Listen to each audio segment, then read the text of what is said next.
पटना में बड़े आतंकी मॉड्यूल का खुलासा हुआ है।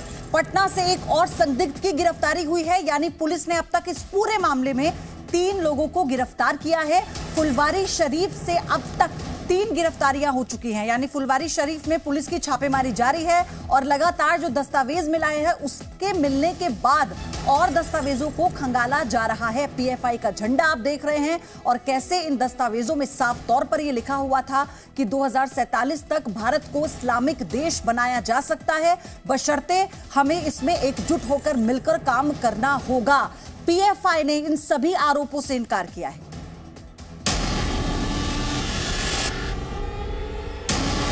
देश विरोधी साजिश का बड़ा खुलासा, भारत को इस्लामिक राष्ट्र बनाने की साजिश। हाथों में हथकड़ी पहने इन 2 आतंकियों को देखिए। पटना में गिरफ्तार ये 2 आतंकी वो हैं जो देश विरोधी साजिश के एक बड़े खेल का हिस्सा थे। इन आतंकियों की प्लानिंग क्या थी और कितनी बड़ी थी, ये जब आप जानेंगे तो हैरानी में पड़ जाएंगे। इन दोनों आतंकियों को पटना के फुलवारी शरीफ से गिरफ्तार किया गया है। इन दोनों आतंकियों को पटना के फुलवारी शरीफ से गिरफ्तार किया गया। इन दोनों की गिरफ्तारी के बाद जो एफआईआर दर्ज की गई, वो एफआईआर नफरत की पूरी कहानी बयां कर रही है। पुलिस की जांच में यह खुलासा हुआ कि ये दोनों आतंकी एक बड़ी साजिश रच रहे थे। इनका मकसद 2047 तक भारत को इस्लामिक राष्ट्र बनाना था। इतना ही नहीं, इसके लिए इन्होंने बाकायदा विजन डॉक्यूमेंट भी बना रखा है। इसके अलावा ये शारीरिक शिक्षा के नाम पर युवाओं को अस्त्र शस्त्रों की ट्रेनिंग देने और धार्मिक भावनाएं भड़काने का काम कर रहे थे। इन आतंकियों को पाकिस्तान और बांग्लादेश समेत कई देशों से फंडिंग की जा रही थी। ट्रेनिंग देने के लिए दूसरे राज्यों से भी लोग बुलाए जाते थे। गिरफ्तार आतंकियों में एक का नाम मोहम्मद जलालुद्दीन है, जो झारखंड पुलिस का सब इंस्पेक्टर है, और दूसरे का नाम अतहर परवेज है, जो सिमी का पूर्व सदस्य और गांधी मैदान ब्लास्ट के आरोपी का सगा भाई है। इन आतंकियों की प्लानिंग कितनी खतरनाक थी, ये इस एफआईआर में साफ साफ लिखा है। एफआईआर के मुताबिक परवेज ने पुलिस पूछताछ में कई कबूलनामे किए, जिसने और बड़ी खतरनाक साजिश का खुलासा किया। परवेज ने कबूला कि पीएफआई के कहने पर वो सिमी के पूर्व सदस्यों के साथ मिलकर एक संगठन तैयार कर रहा था। इस संगठन का मकसद भारत में मुसलमानों पर अत्याचार का बदला लेना था। इतना ही नहीं, इस्लाम धर्म पर बयानबाजी करने वालों पर हमला करना भी इस संगठन का मकसद था। फुलवारी शरीफ थाना क्षेत्र में कांड दर्ज किया गया है। उस कांड के अंतर्गत गंभीर धाराओं में हम लोगों ने कांड दर्ज किया है। 2 व्यक्ति गिरफ्तार हुए हैं, उनसे गहन पूछताछ की जा रही है और पुलिस की अलग अलग टीम भी उनसे पूछताछ कर रही है। उनके पास में पोस्टर, बैनर, दस्तावेज, पीएफआई के डॉक्यूमेंट्स, मोबाइल फोन इत्यादि बहुत सामग्री बरामद हुई है, उनका भी अध्ययन किया जा रहा है। आतंकियों के पास से बरामद डॉक्यूमेंट में भी कई बड़ी बातें लिखी गई थी। इस डॉक्यूमेंट में लिखा था कि पीएफआई को पूरा यकीन है कि अगर 10% मुसलमान भी इनके साथ जुड़ जाएं तो ये हिंदुओं को घुटने पर ला देंगे और भारत में इस्लाम का परचम फिर से लहराएंगे। अपने इस टारगेट के लिए इन्हें कई अरब देशों से भी फंडिंग मिलने का जिक्र है। वहीं इन लोगों ने युवाओं को भड़काने के लिए नूपुर शर्मा के पैगंबर पर दिए बयान का सहारा लेकर फुलवारी शरीफ में पर्चे भी बांटे। मोहम्मद अतहर और जो मोहम्मद जलालुद्दीन हैं, उनके घर पर जब छापेमारी की गई तो ये जो झंडे हैं जो प्रतिबंधित हैं हमारे देश में, ये झंडे बड़ी तादाद में वहाँ से बरामद किए गए हैं। इसके अलावा हम आपको बहुत सारे अहम डॉक्यूमेंट्स दिखा रहे हैं। ये देखिए कि ये डॉक्यूमेंट्स जो हैं उनके आवाज से बरामद किए गए हैं। साजिश बड़ी थी, लेकिन अब इस आतंकी मॉड्यूल का पर्दाफाश हो चुका है और अब इसके बाद एनआईए इसका हर कनेक्शन जानने में जुटी है। ब्यूरो रिपोर्ट, जी मीडिया। और अब इसी मामले पर पटना एसएसपी प्रेस कॉन्फ्रेंस कर रहे हैं, आपको लिए चलते हैं। जो 6 जून को जो एफआईआर दर्ज हुई थी और उसके बाद जिस तरीके से पंपलेट वगैरह मिले थे, इन लोगों को नुपुर शर्मा को लेकर यहाँ भी हिंसा फैलाने की पूरी तैयारी थी, योजना थी। नहीं, इस वाला का जो हम लोगों ने जो ऑर्गेनाइजेशन जो ये एफआईआर हुआ है, हाँ, उसमें देखिए उस वक्त जो माहौल था उसमें जो बोथ एंटी एंड प्रो जो प्रोटेस्ट चल रहे थे उसका लिंक था। लेकिन जो वर्तमान में एफआईआर हुआ है इसमें जो नुपुर शर्मा वाला जो प्रकरण चल रहा है उसके साथ इसका कोई लिंक नहीं है। सर, एफआईआर में जिक्र है गुप्त संगठन का। ये गुप्त संगठन क्या है और कब से इसके लिए काम चल रहा है? देखिए वही है, पीएफआई है, एसटीपीआई है, हालांकि गुप्त संगठन नहीं है। इन लोगों के अपने जो मेंबर्स हैं उन लोगों ने अपना एक अलग से ही जो मीटिंग्स करते थे उसी की आड़ में एक ऑर्गेनाइजेशन होती है और उसके बहुत से फ्रंटल ऑर्गेनाइजेशंस भी होते हैं और अंडरग्राउंड ऑर्गेनाइजेशंस भी होते हैं। तो ये कोई जो पीएफआई और एसटीपीआई के ये कार्यकर्ता हैं, अपने आप को उसके कार्यकर्ता मानते हैं और उसी के लिए उसी के नाम पे मीटिंग्स कर रहे हैं और उसी की ही आड़ में जो प्रशिक्षण शिविर उसको ऑर्गेनाइज किया जा रहा है। पीएफआई ने प्रेस रिलीज जारी करके इस बात को रिफ्यूट किया है। वो कह रहे हैं कि इन दोनों का कोई कनेक्शन नहीं है और सिर्फ मुसलमान टारगेट किया है। नहीं, हम लोगों को जो डॉक्यूमेंट्स मिले हैं उस पर जो हम लोगों के पास अभी तक जो एविडेंस है उसमें जो भी डॉक्यूमेंट्स हैं वो पीएफआई के इंटरनल सर्कुलेशन के डॉक्यूमेंट्स हैं। जो मेंबरशिप फॉर्म्स मिले हैं तो वो जो मेंबर्स बने हैं इसमें वो मूलतः कहाँ के लोग थे, बिहार के किन हिस्सों में? अधिकांश तो देखिए बिहार के ही लोग हैं उसमें, पटना के भी हैं और नॉर्थ बिहार के इसमें ज़्यादा लोग हैं। इसका कनेक्शन अमरावती और जो उदयपुर में हुआ उससे क्या है? ना कोई कनेक्शन नहीं है उसके साथ, अभी तक कोई कनेक्शन नहीं। इनकी जो गतिविधियाँ हैं वो सिर्फ बिहार तक ही सीमित है। जो जिस गुप्त संगठन की बात हो रही है उस गुप्त संगठन के जरिए ये कहा जा रहा है कि जो मुस्लिमों को टारगेट किया जा रहा है, उनको गाली गलौज या जो भी है, तो वैसे लोगों को ये टारगेट कर रहे हैं अपने गुप्त संगठन के जरिए और उसी क्रम में ये अमरावती और वो देखिए वो एक इनका जनरल विजन डॉक्यूमेंट है कि जो भी एक विशेष समुदाय मुस्लिम समुदाय को जो भी प्रताड़ित करेंगे या फिर जो भी उनको सप्रेस करेंगे तो उनकी प्रोटेक्शन के लिए, उनकी रक्षा के लिए हम लोग काम करेंगे। तो एक बहुत जनरल विजन डॉक्यूमेंट में इस बात का उल्लेख किया गया है। बहुत बहुत धन्यवाद सर। इन लोगों ने अपने कन्फेशनल स्टेटमेंट्स में वही है कि जैसे कि हम लोग शारीरिक प्रशिक्षण, बेसिक मार्शल आर्ट्स का, लाठी चलाने का, तलवार चलाने का, वही हम लोग प्रशिक्षण प्राप्त करते थे फॉर फिज़िकल एजुकेशन पर्पस। और जो हम लोगों को इनका जो डॉक्यूमेंट भी मिला है वो प्रशिक्षण शिविर इसी के नाम से ही ऑर्गेनाइज किए जा रहे थे, फिजिकल एजुकेशन देने के नाम से ऑर्गेनाइज किए जा रहे थे। डॉक्यूमेंट मिला है 2047 को लेकर, उसके बारे में वो लोग क्या कहते हैं? ये डॉक्यूमेंट इंटरनल सर्कुलेशन में उनके पास मिला है। तो जैसे मैंने आपको बताया है कि रेडिकलाइजेशन करने के लिए और मोबिलाइजेशन करने के लिए और ब्रेन वॉश करने के लिए उस डॉक्यूमेंट का यूज़ किया जा रहा है। उनको रिमांड पर भी लिया जाएगा जो जेल भेजेंगे? हाँ, अगर ज़रूरत पड़ेगी। अभी तो हम लोगों ने एक राउंड इंटरोगेशन कर लिया है और भी लोग पकड़े जा रहे हैं और आवश्यकता पड़ेगी तो 15 दिनों के बीच में हम लोग। तो आपने सुना एसएसपी ने बताया कि किस तरह से ये फिजिकल एजुकेशन के नाम पर कैंप्स को उनका अरेंजमेंट करते थे और फिर वहां पर जो लोग जुड़ते थे उनकी ब्रेन वॉशिंग होती थी। ये इनका पूरा एजेंडा था, यानी इस तरह से इसमें पूरी प्लानिंग होती थी। अब आप देखिए किस तरह से एफआईआर दर्ज हुई और उसमें क्या क्या बताया गया है, ये भी अभी एसएसपी की तरफ से बताया गया। लेकिन उन्होंने ये भी कहा कि अभी तो सिर्फ शुरुआत है, गिरफ्तारियां और हो सकती हैं। इस मामले में अभी तक सिर्फ 3 गिरफ्तारी हुई हैं जो अभी अपडेट आई है, लेकिन ये गिरफ्तारियां और बढ़ सकती हैं। और इसी के साथ आपको बताएं कि आप देखिए कि कैसे इस पूरे डॉक्यूमेंट में यह बताया गया है कि 2047 तक भारत को इस्लामिक स्टेट बनाने की पूरी जो प्लानिंग थी वो हो रही थी।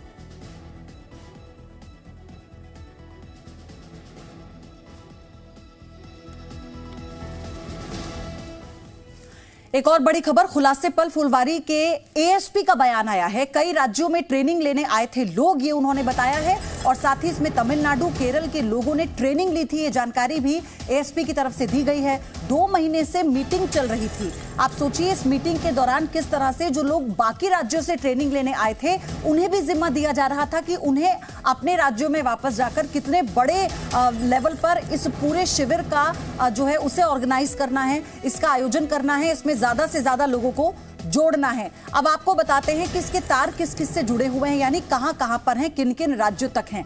केरल, पश्चिम बंगाल, उत्तर प्रदेश, तमिलनाडु, यानी इन तमाम राज्यों से जो लोग आए थे उनकी एक साथ बैठक हुई थी बाकायदा। और इस बैठक में तय किया गया था कैसे इन फिजिकल एजुकेशन के नाम पर जिन शिविरों का आयोजन किया जाएगा इसमें बड़ी संख्या में कैसे खासतौर से युवाओं को जोड़ना है। और इसमें रेडिकलाइजेशन, मोबिलाइजेशन और ब्रेन वॉशिंग की बात खुद अभी पटना एसएसपी ने बताई है।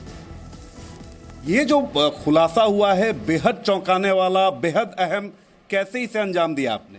नहीं, हमें बहुत इन्फॉर्मेशन, बहुत सारे सोर्सेज से इन्फॉर्मेशन मिल रहा है कि कुछ कहीं पे गड़बड़ चल रहा है। तो हम लोगों ने उसको साइंटिफिकली और टेक्निकली वेरीफाई कराया और हमारे जो लोकल सोर्सेज होते हैं ग्राउंड पे उससे हम लोगों ने कंपेयर कराया। तो ये पता चला कि ईशोपुर में एक बिल्डिंग है जो रिटायर्ड सब इंस्पेक्टर का बिल्डिंग है, वहाँ पिछले 2-3 महीने से एक्टिविटी ठीक नहीं चल रही है। हम लोग ने 11 तारीख को शाम में उस जगह को सर्च किया। सर्च करने पर वहाँ 2 व्यक्ति मिले, retired police sub inspector mister Jalaluddin और मिस्टर अतहर परवेज। जलालुद्दीन झारखंड पुलिस से रिटायर्ड पुलिस सब इंस्पेक्टर हैं और मिस्टर अतहर परवेज जो सिमी के एक्टिव मेंबर्स रहे हैं। और सिमी के जो लोग इन लोगों को बेल कराया, सिमी के लोगों को बेल कराया, जिसे उन्होंने खुद कन्फेस किया है और हम लोग वेरीफाई भी करा रहे हैं। और पिछले 2 सालों से ये जनरल सेक्रेटरी PFI और SDPI के हैं और इन्होंने वहाँ किराए पर लेकर के, जैसा ये कह रहे हैं कि पिछले 2 महीने से ही किराए पर लेकर के वहाँ मीटिंग्स कर रहे थे। हम लोगों ने पूछा मीटिंग्स किस तरह की, अगर आपका ऑफिस है, किसी पॉलिटिकल पार्टी का ऑफिस है तो आपका पोस्टर होना चाहिए, बैनर होना चाहिए, एक्टिविटीज़ होनी चाहिए, रजिस्टर होना चाहिए, but it was not there, कुछ भी नहीं था। तो फिर उसके बाद वो झूठ पे झूठ बोलते हैं। फिर उसके बाद उनका telephone records, technical evidence, CCTV footage से हम लोग जिस निष्कर्ष पर पहुंचते हैं उसके हिसाब से ये दोनों लोग मिलकर के वहाँ बहुत सारे लोगों की ट्रेनिंग कराए हैं। तो क्या ये जो सारी चीज़ें हैं, क्या ये सही आरोप हैं या इस तरह से सारी चीज़ें सामने आ रही हैं? जो हमें अभी तक मिले हैं, इन लोगों ने जो कन्फेस किया है और हमारे पास जो टेक एविडेंसेस हैं उसके हिसाब से तमिलनाडु, केरला, वेस्ट बंगाल और झारखंड के लोग यहाँ आए हैं ट्रेनर के रूप में और ट्रेनिंग लेने के लिए भी। हम लोग उसको वेरीफाई कर रहे हैं। कुछ लोगों ने अपना ID बदल करके दूसरे नाम से कहीं किसी होटल में रुके हैं और ये लोग ट्रेंड होकर के 6 और 7 को जो इनकी ट्रेनिंग थी उसके बाद ये स्प्लिट कर गए हैं। स्प्लिट करके सोसाइटी में इनको ये पर्पस दिया गया था कि आप अपने जैसे ज़्यादा से ज़्यादा लोगों को तैयार करो। और जो सबसे ऑब्जेक्शनेबल है कि इंडिया 2047 जो हमारे से पहले तेलंगाना पुलिस ने भी रिकवर किया था, वहाँ भी केस हुआ था, उसमें जो 2047 का इनका मिशन है PFI का, वो बहुत ही ख़राब है। उसमें संप्रदाय विशेष के विरोध में बातें लिखी गई हैं और 2047 तक वो इंडिया को कैसे इस्लामिक कंट्री बनाए इसके लिए वो अपना सारा टेक्निक और प्रिंसिपल्स डिस्कस किया गया है। और साथ में ये भी उल्लेख किया गया है कि अगर दूसरे देशों से अगर मदद लेनी पड़ी, जैसे टर्की से उनके अच्छे संबंध हो रहे हैं PFI के, तो मदद पड़ी तो ये लोग दूसरे देशों से भी संपर्क करेंगे। एक और महत्वपूर्ण सवाल है, 12 जुलाई को प्रधानमंत्री नरेंद्र मोदी का पटना दौरा, उसके ठीक एक दिन पहले इन दोनों की गिरफ्तारी, कई अहम डॉक्यूमेंट्स की बरामदगी, संदिग्ध चीज़ों की बरामदगी। एक और बात निकलकर सामने आई, FIR में भी जिक्र है। और एक और बात जो हमारे सूत्र बता रहे हैं कि फुलवारी शरीफ जंक्शन से भी कुछ तार और आपत्तिजनक वस्तुएं बरामद हुई हैं। कैसे इन सारी चीज़ों को जोड़कर देख रहे हैं? अनुसंधान अभी बहुत ही प्रारंभिक स्टेज में है। हम लोग 2 दिन से अनुसंधान, तो जितने भी एविडेंसेस हम लोग के पास हैं, रिटन, वर्बल, टेक्निकल, उन सारे लोगों को हम लोग वेरीफाई कर रहे हैं और एविडेंसेस के बेस पर जो हम लोग चीज़ों को कंक्लूड करेंगे।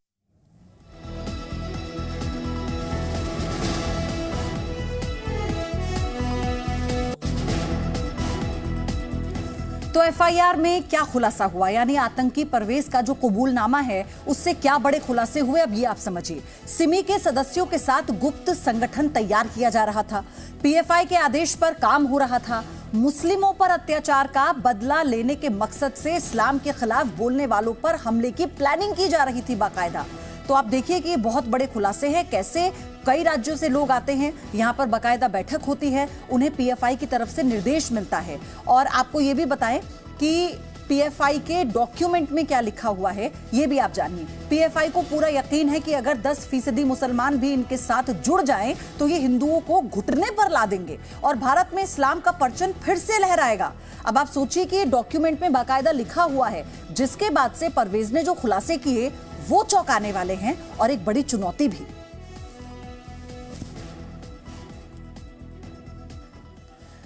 तो जिस घर से ये सारी बरामदगी हुई है वहां से जी मीडिया की एक रिपोर्ट आपको दिखाते हैं।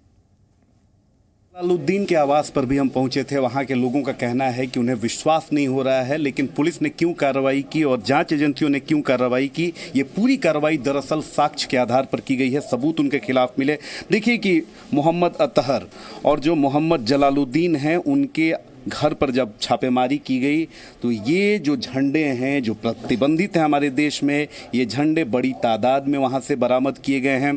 इसके अलावा हम आपको बहुत सारे अहम डॉक्यूमेंट्स दिखा रहे हैं। ये देखिए कि ये डॉक्यूमेंट्स जो हैं उनके आवाज़ से बरामद किए गए हैं, कई संपत्तियों का भी पता चला है।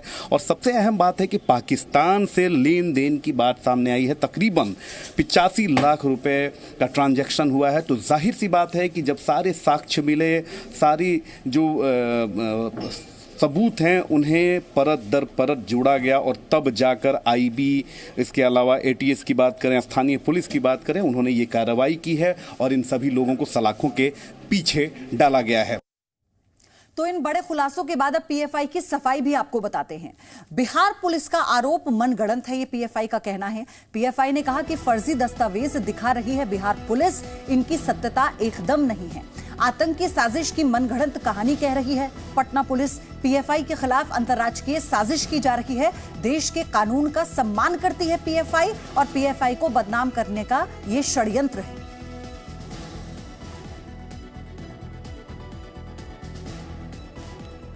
तो कैसे पटना में पीएफआई का टेरर प्लान बनाया जा रहा था, इसका खुलासा होने के बाद से आपको बता दें पीएफआई की सफाई तो आई है, लेकिन जो उस डॉक्यूमेंट में मेंशन है जिसमें पीएफआई ये कहता है कि सबको साथ मिलकर आना होगा, यानी अगर हम मुट्ठी भर लोग ही मिल जाएं और अपने अपने जो हमें आदेश दिया गया है उस पर काम करते हैं, तो कैसे हम यहां पर 2047 तक इसे इस्लामिक कंट्री बनाकर ही रहेंगे। और उसके बाद एक बार फिर से